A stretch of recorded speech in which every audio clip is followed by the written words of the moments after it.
ప్రపంచాన్ని వణికిస్తున్న సోమాలియా సముద్రపు దొంగల్ని ఇండియన్ నేవీ వణికిస్తోంది. సంద్రంలో వాళ్లను వెంటాడుతోంది.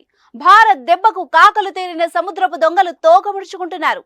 36 గంటల్లోనే 2 సార్లు సముద్రపు దొంగలు అరాచకాల్ని అడ్డుకుని వాళ్ల పని పట్టింది.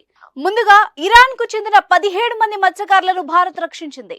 ఇరాన్ కు చెందిన ఎంవి ఇమాన్ అనే నౌకను సోమాలియా సముద్రపు దొంగలు హైజాక్ చేశారన్న సమాచారం అందుకున్న భారత యుద్ధ నౌక ఐఎన్ఎస్ సుమిత్ర వెంటనే రంగంలోకి దిగింది. గజం కేవలం 23,000 రూపాయలతో 165 గజాల భూమి కేవలం 38 లక్షలు మాత్రమే. ఘటనా స్థలం దిశగా వేగంగా వెళ్లి రెస్క్యూ ఆపరేషన్ ప్రారంభించింది.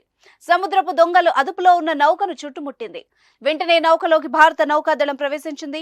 దీంతో భారత సైన్యాన్ని చూసి బెంబేలెత్తిపోయిన సముద్రపు దొంగలు అక్కడి నుంచి పారిపోయే ప్రయత్నం చేశారు. అరేబియా సముద్రంలో కొచ్చికి పశ్చిమాన 700 నాటికల్ మైళ్ల దూరంలో సోమాలియా సముద్రపు దొంగలు ఈ హైజాక్ పాల్పడ్డారు.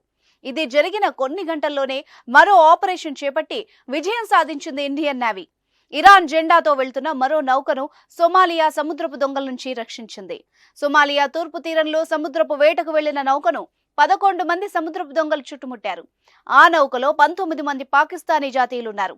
తమను రక్షించమని భారత్ నావికా దళానికి సమాచారం పంపగా యుద్ధ నౌక ఐఎన్ఎస్ సుమిత్రను భారత్ మరోసారి రంగంలోకి దించింది. కొచ్చి తీరానికి 800 మైళ్ల తీరంలో ఉన్న ఘటనా స్థలానికి వెళ్లి దొంగల్ని అదుపులోకి తీసుకుంది. ఈ ఆపరేషన్ కోసం మెరైన్ కమాండోలు రంగంలోకి దిగారు. హెలికాప్టర్స్ ద్వారా నౌకలోకి ప్రవేశించి సముద్రపు దొంగలు చెరలో ఉన్న బాధితుల్ని రక్షించారు.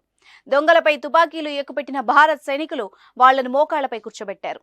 అరేబియా సముద్రం, ఎర్ర సముద్రంలో దొంగలు హల్చల్ చేస్తూ ఉండడంతో భారత్ అప్రమత్తమైంది. సంద్రంలో గస్తీని భారీగా పెంచింది. మన దేశ నౌకల్నే కాకుండా ఇతర దేశాలకు చెందిన నౌకలపై జరుగుతున్న దాడుల్ని అడ్డుకట్ట వేసి సముద్రపు దొంగల పని పడుతోంది. ఇటీవల గల్ఫ్ ఆఫ్ ఎడెన్ సముద్ర జలాల్లో బ్రిటన్ కు చెందిన యుద్ధ నౌకపై యెమెన్ హౌతీ మిలిటెంట్లు డ్రోన్లతో దాడికి దిగారు. ఆ నౌకలో 22 మంది భారతీయ సిబ్బంది, ఒక బంగ్లాదేశ్ ఉద్యోగి ఉన్నారు. దీంతో సమాచారం అందుకున్న భారత నావికా దళం ఐఎన్ఎస్ విశాఖపట్నం సిబ్బందిని పంపించగా హుటాహుటిన ఘటనా స్థలానికి వెళ్లి బ్రిటన్ నౌక కంటుకున్న మంటల్ని ఆర్పేసి సిబ్బందిని రక్షించింది. ఆ ఘటన మరొక ముందే తాజాగా గంటల వ్యవధిలో 2 సార్లు సముద్రపు దొంగల పనిపట్టిన భారత్ నౌకాదళంపై ప్రశంసలు వ్యక్తం అవుతున్నాయి.